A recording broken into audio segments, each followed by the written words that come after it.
পাশ করা হবে। আজকের এই মহাসমাবেশ থেকে ঘোষণা করছি, আমরা জীবনকে হলে ঘোষণা করবো ইনশাআল্লাহ। এবার সংক্ষিপ্ত বক্তব্য রাখবেন হেফাজতে ইসলামের কেন্দ্র খেলাম আমরা, শহীদ হলাম আমরা, মামলা দিয়ে খাটাইল আমাদের।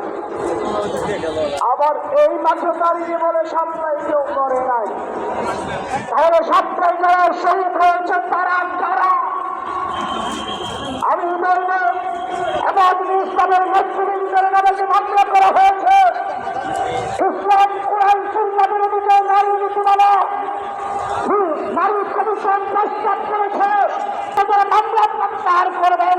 নচেত মনে রাখবেন, আসমান থেকে যে আসমানের বিশালতা দেখান নাই, সমুদ্র দেখেছেন সমুদ্রের ঢের, তরঙ্গ দেখেন নাই, পাহাড় দেখেছেন পাহাড়ের স্থিরতা দেখেন নাই, হেফাজতের সংগ্রাম দেখেছেন, হেফাজতের সংগ্রাম সংগ্রাম সংগ্রাম